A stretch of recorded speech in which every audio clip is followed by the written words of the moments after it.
Good morning. This is Pigsy. I'm doing another video.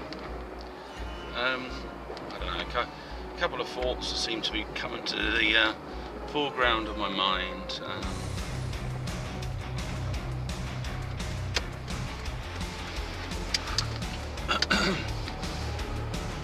I think the first is probably flat Earth. At the moment, I've come to realise that conspiracy is not led by grassroots. It's a lot of it's come through government and basically it's control narratives. It's an old tactic, really. So there are people that are just propagating stuff. And even if you had a good idea, like you say, well, yeah, maybe this world's different. Maybe it's not the way we see it. It's not the way it's being taught. There's people kind of ruining it. They're just throwing anything into the arena. They chuck religion in there. They chuck things. I mean, you can't talk about a theory and then just basically lump everything else into it to make yourself sound credible. You know, like you start waffling about the Bible. I mean, if there's extracts that reference a type of earth in the Bible, if it's not too clear, don't add it in. It's a bit like Admiral Byrd. I think it was all about the hollow earth. He went inside the earth. He didn't talk about it being an infinite flat plane or anything like that. Not I'm aware of. That's an extract of his diary.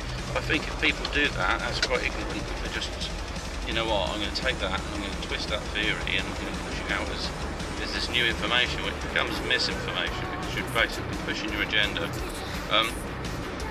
And there's also a point, globalist whatever, whereby if you can't prove things, you start making things up and you start pushing things out on faith. So it becomes what we call a religious dogma, because you basically don't have anything to demonstrate. And people do this with science. I told people it's a religion, mate, because if you're just saying the scientist said, you're quoting stuff, you know, you can't prove that to me. You have to dig out a textbook, and reading text is no better than dogma in itself. If it's, you can say, well, it's fact, it's science.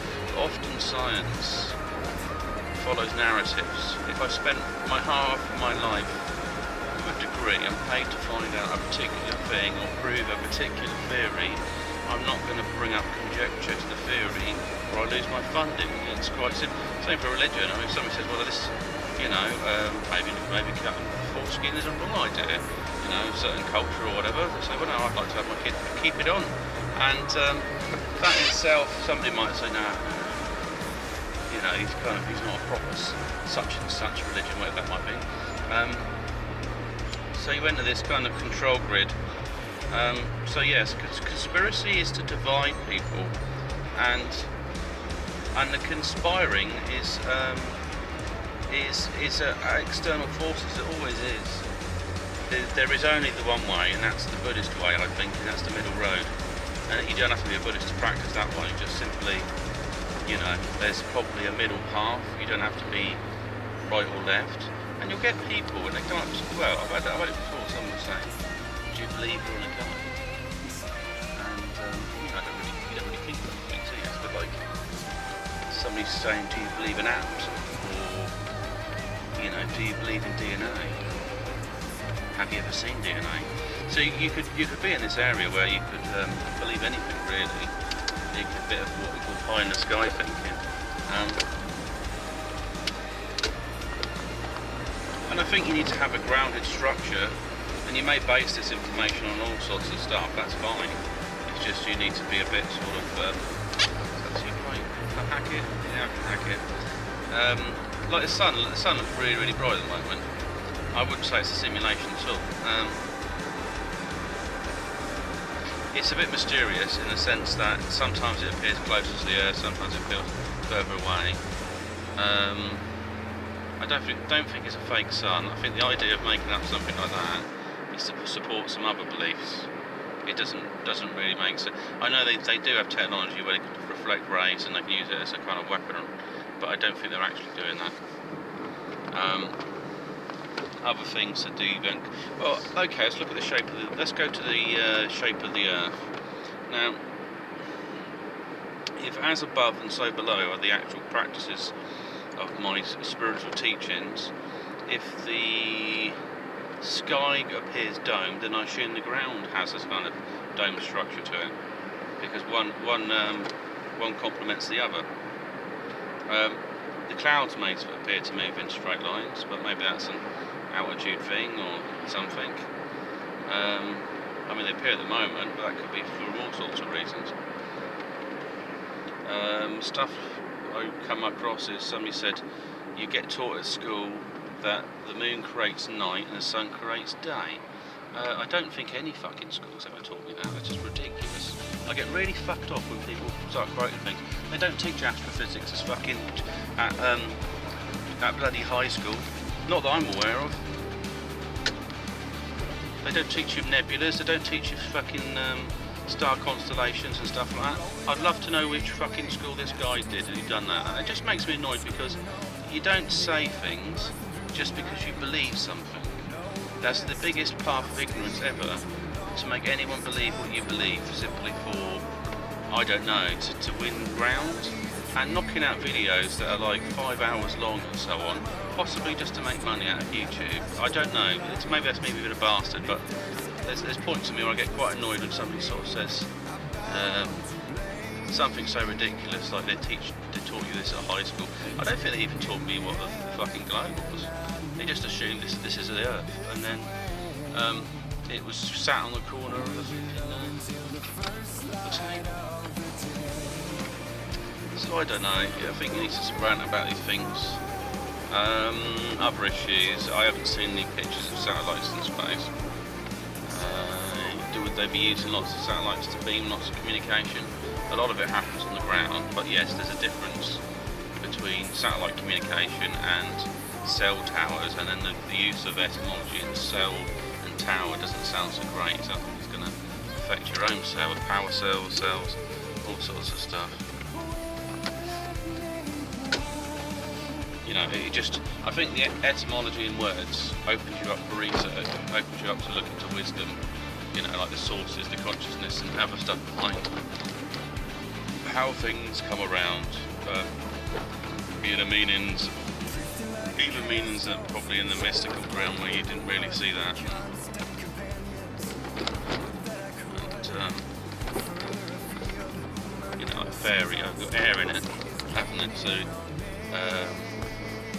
fairy, airy. So an air element, that's what they're referring to them.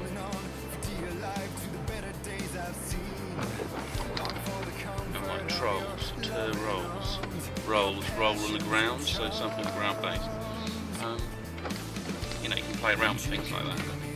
That's cool, but you can't really overteach it as the science of the world. There's always going to be people jump on bandwagons to push narratives, because everyone carries around their own agendas. But I think if you want to grow as a human being, you've got to let them go. You know, possibly if there's somebody really strongly wants to prove flat Earth, they need to get out past the Arctic and stop wussing about people turning them away at gunpoint. If you paid enough for it, there must be areas of the Antarctic that you can just cross into. And then just say do research crew, not there for a military thing. I know there's a section on the map I looked at isn't claimed by a country, or if it's claimed by a country like Russia, so look, I just want to prove it, because a lot of people believe in such and such, and I would like to find the evidence of what actually exists out there. I'm not interested in your military, I'm not interested in anything that compromises your government in any way whatsoever. You know, if I see something there that I didn't expect, I'm just going to ignore it. That's that, you know, sort of fucking Yobel or something in the eyes. And that's it. I think some other country would let you cross there. I do think there is a world order in place. That's not saying new world order, because that's just to misguide you that there was never one in the first place. There fucking was. There always have to be. You know, everyone shares the same military. Everyone fights for the same weapons. Everyone buys into capitalism. Everyone trades at a certain rate with the fuel. All these global banks will keep over the place. At the moment, it's just secret societies and elite cults probably, that's it. Just like a family of people that made a lot of money that are trying to control the world. And there's some horrible things they do to people. If somebody has something that's a rival to them, they kill them off and stuff, you know. Gangster type behaviour. I think it's disgusting. So that's why if you find out something, you either get it out there, just chuck it out there for everyone, or you get prepared for whatever might come at you. And I'll tell you what, if somebody comes up to you and says, look, you either hand over this stuff or I kill you, just kill them. Or whatever. Talk to the guy and record it on YouTube, and then point out the point, make a point out of it, is that you don't send people come kill other people because you're jealous of what they got. You want to steal their toys, basically. But yeah, I don't know. What would I do in a situation like that? If I come up with an invention, some sort of, I don't know, wants to kill me, you kind of, it's difficult options there, but definitely giving into it wouldn't be wise. And there's possibly 100 different ways it can kill you, or more. So I don't know. I've gone off the theme a bit, but the flat Earth I think has been pushed as a bit of a central intelligence thing. Radicalising people might get eventually. People will get pushed to attack government. Maybe they go around and start trying to smash up NASA places and stuff like that. And give NASA an excuse not to use any of the money for space exploration rather than space astrotheology or some theology. I don't know. It can't be theology, it's God. As in VA. Or the one, I think. So definitely, and there's always a need to create an enemy. The state needs an enemy. You have to realise that the government sees everyone as these sheep that are or they're not necessarily. I might be with some of these Jewish people think they're superior. They're not. And I say this because I've looked at some of their stuff. They're so obsessed about their language being a language of God, being connected to higher things. I think all languages, you just have to apply the right understanding. But it's where cultures have intervened in languages, possibly might have corrupted them.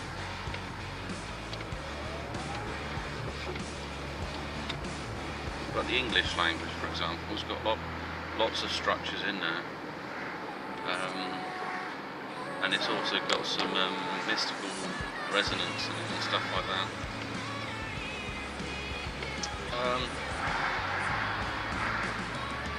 So I think it's silly to think there's a brand of spirituality that's somehow unique.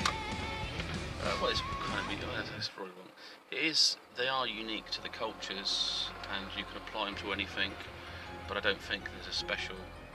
You know, it should be like a special group. It's this weird idea that like I'm a Jew, I'm a Muslim, I'm a Christian. This becomes a brand to define yourself by. I don't know how it works. It's just what you believe. Where did your belief become your actual physical manifestation? And it's division. So the middle path won't divide you. It'll unite you with both paths. You're in a better, deeper understanding.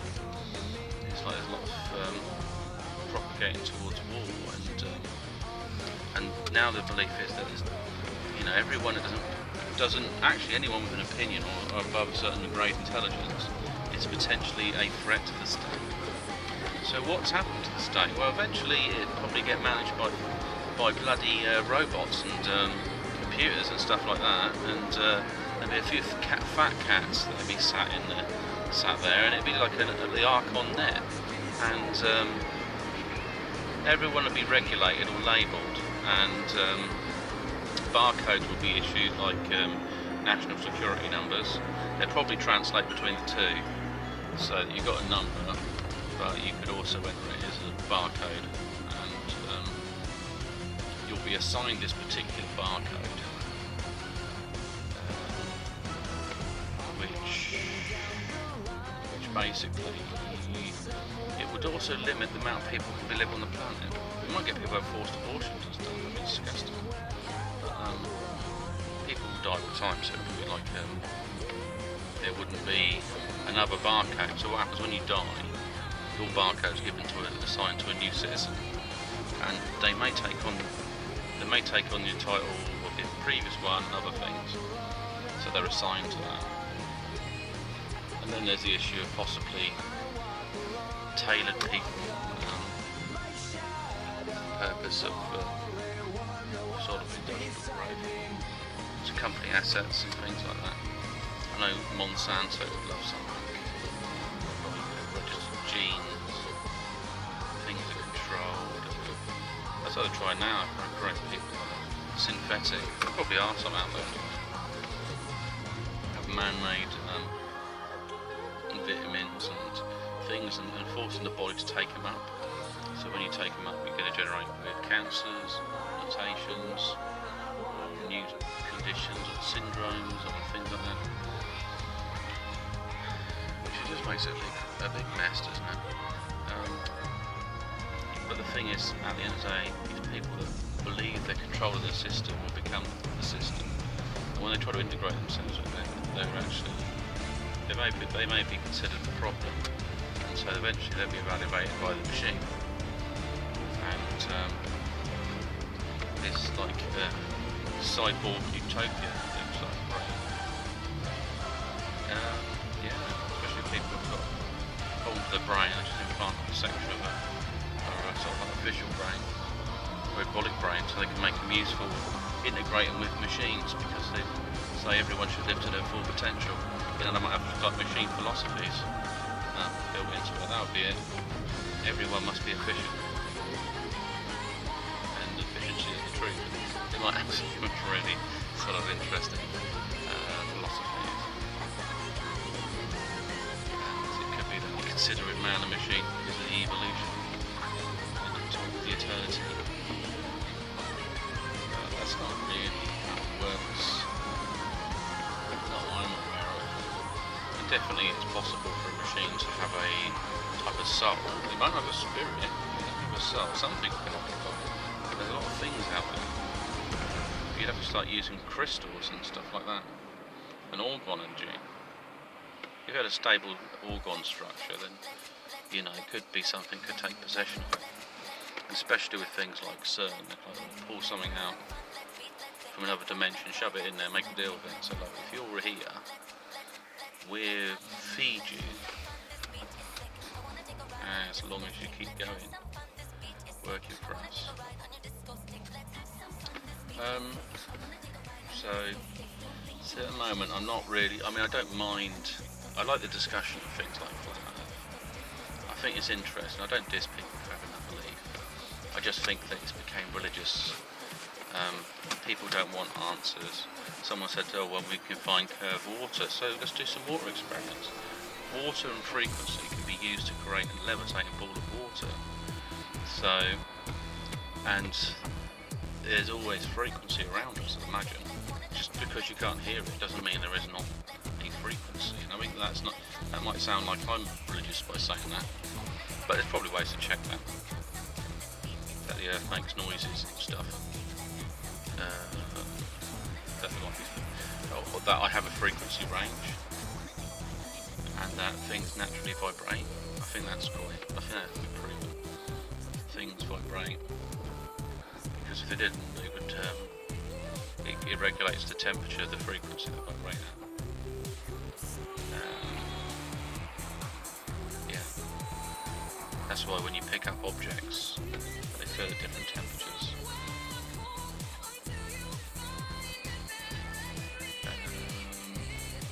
So I think the density does play a part of how things interact with where they are in the earth.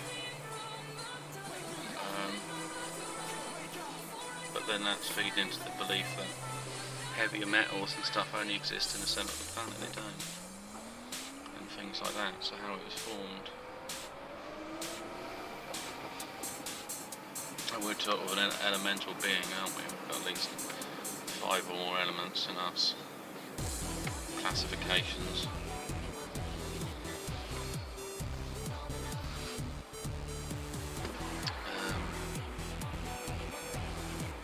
And then people say, well, do you think you're on a spinning ball going through space at X, Y, Z speed?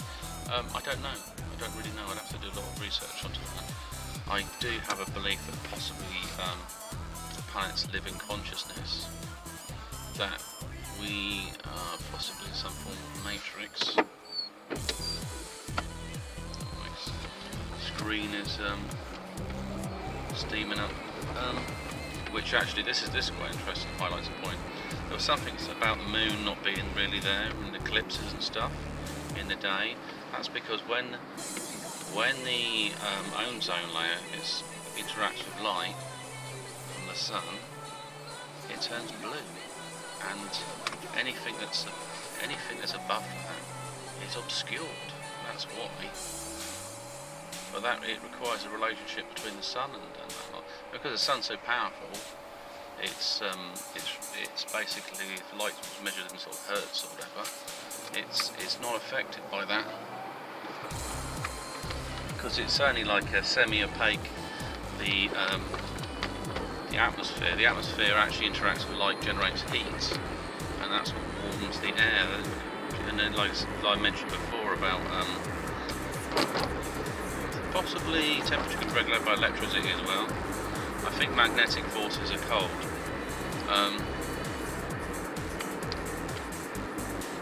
Hence, there might be a stronger magnetic field in space, being a colder thing, and also that magnets are damaged by heat. They're also can be created by heat. You warm something up and you line the structures, and then you can create a permanent magnet. There's electricity that we don't know aware of. There's a lot of knowledge that's basically well beyond. It's not well beyond us. See, this is what I double check what I'm saying.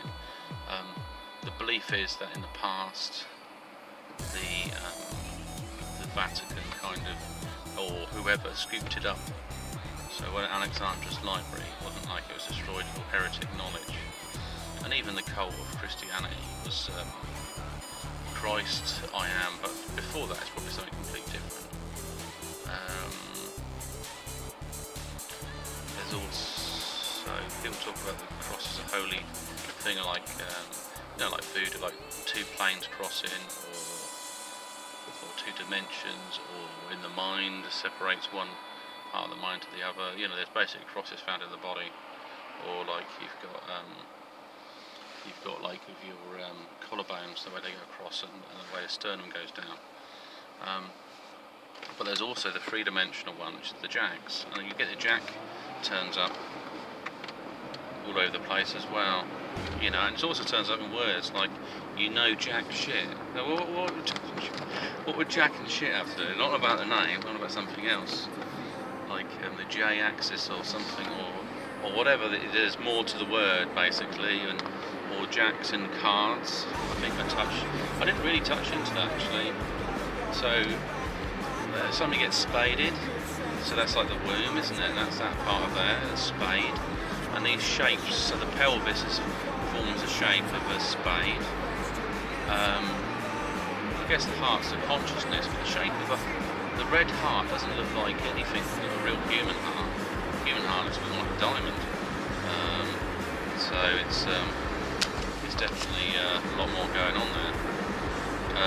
And the diamond itself could be all about the matrix of reality. So when you look at cards, they may have more deeper meanings, looking at why they chose these particular symbols, or what is a club? Is that like branching out of a tree? So you get these club shapes in your bronchioles, in your lungs,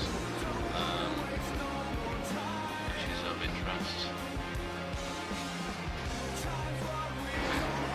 So yeah,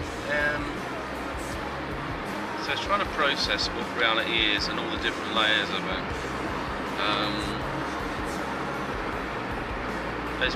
It's debatable. It's always debatable. I think if you lose debate, then you lose sense. The ice war people talk about in the past, we've been through the ice age, where there was a big glaciers of ice and stuff that travel down. And that's why it's reported in different cultures. I'm not sure if it goes what's beyond that, but it needs some real tangible evidence. You know, so if there's more to the world, we would have conquered these other sections before. And why the big mystery about what you can, what the world needs to know? There's probably, I mean, there's different races out there, different slaves. I mean, there's different things. You know, I don't know. We just need a lot more evidence. I can't be pushed into believing something because somebody feels that it makes sense. I don't feel like spinning. I don't feel like I've got blood pumping around me. And I've got lots of other things I don't feel like. I don't feel like I'm alive sometimes. And other times I do. I feel like, well beyond. You know, like when you wake up and you think you don't remember anything, it's just blankness. You think, well, literally I was dead then. Where was I? Probably in the first dimension. There's not really, just drifting consciousnesses and interactions, things that flash in there and stuff. Two-dimensional dreams, dimensional reality, consciousness. You know, like things in your dream that are simulators. You talk to people that are in your dream, they don't interact. That's usually, they're just like cardboard cutouts. It may be in this reality. If this reality is a dream, some people aren't real. And other things. So it's quite interesting if you apply the physics. Because people say like imagination, oh that's not real, but it's image and nation, you're your own little universe, you know. Imagine if somebody tried to convince you that you didn't exist. You say, well, you're just a projection of my mind. What you think is your mind doesn't exist. Imagine that. Long debates. You could probably make eventually someone believe that. And say, well, you are just an extension of I. You're not real, and that sort of thing. That'd be kind of bonkers. I've gotten to use the saying "we" about myself because I can see myself as multi-dimensional. So but it comes up.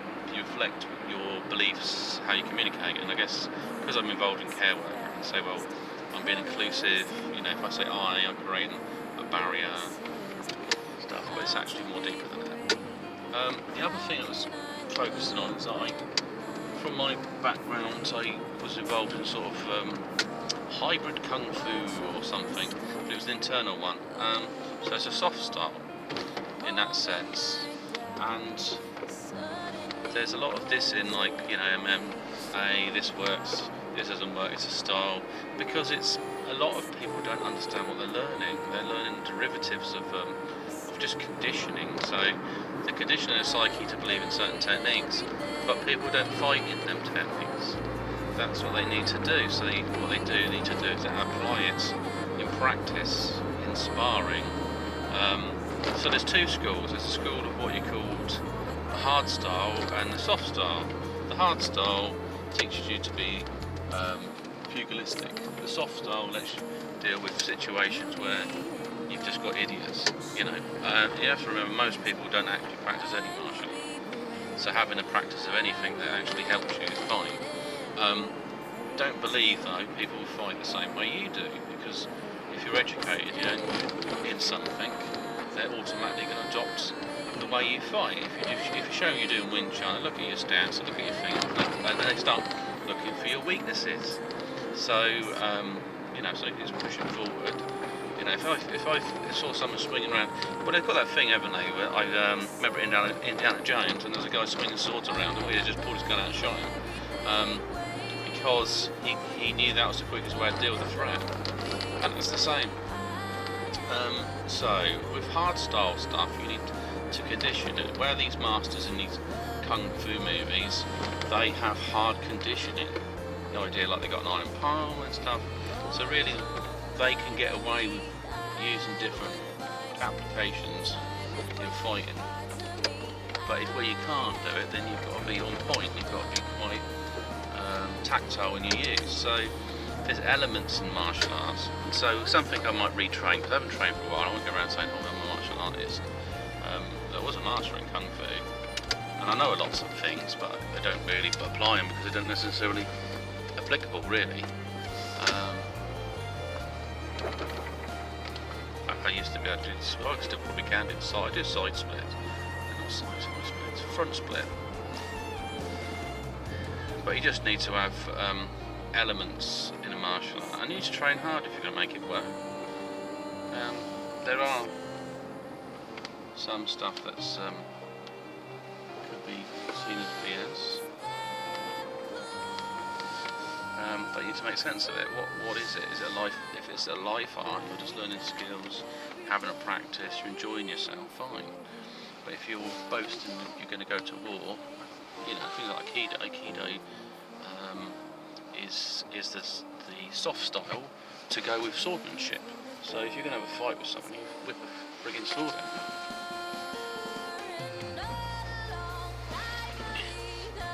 You're not designing to throw lots of punches and deal with people for ages. It's more like a way of civilian dealing with things. This is a pixie so I may as well do a bit of a part 2. It's just that I've been doing lots of research, putting back to the flat Earth stuff and globe and stuff like that. I quite like the model of the Hollow Earth, and I don't think I've moved from that. Possibly I believe that the Earth is a shape like a heart, or it's got a definitely, and I mean heart isn't literally like not the two blobs and a split in the middle, with a triangular bottom. So yeah, and also the things people put on there, they say they're flat earthers, but they obviously it's a religious kind of thing, because they repeat the dogma and they don't look at it, they don't analyse things. And a thing as I picked up, it's a bit like someone said you never see the moon in the daytime or something, or it creates night and day, and I looked at the sky, I think there's a bloody moon over there, what are they on about? So I mean, it makes you wonder if maybe people's version of the flat Earth is a flat screen Earth, because they're looking too much at YouTube, they're looking too much at their tablet, they're not actually looking up at the sky, they're making quotes about stars and things. I heard it from such and such. There's a limitation, something's not right with them basically, in my mind, because they haven't reached out beyond themselves to look for a truth. There's something saying about curved water, so why don't they start doing experiments with water? You find out you can manipulate the shape of water with frequency. The natural shape of water is actually circular. There's a lot of properties about it. They consider it a liquid crystal. That's why when you freeze it, it forms these crystalline shapes, which vary. They're very different shapes. They say it's the composition of water. It could be the consciousness of water. It could be lots of things. That's something to look at, and it also takes on the forms around it, which crystals do as well. So if you're projecting certain emotions, certain feelings and stuff, that can alter the actual water.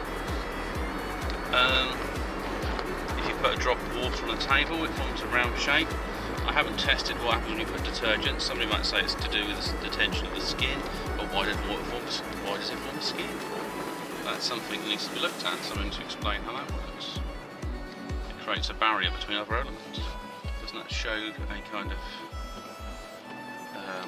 an intelligence there into the actual dynamics of how it operates? And someone says you need to find the curvature of water, so there we go, a droplet has a round shape to it, there's a curve. So it's not even debatable there. And I've seen water come out of a hose and a powerful magnet, it bends, it changes shape, and we don't know all the forces that exist in the universe. You know, we have very basic, we only are interested in the ones that make money. The ones that don't make money, like free energy stuff, they want to avoid that. I think there's no benefit to us, but I can't see why they want to create something that's harmful to everything else. And money doesn't really exist, and what's the point? They don't see it's just a game, isn't it? A game of control. But it's also intelligence that can't see beyond the materialism.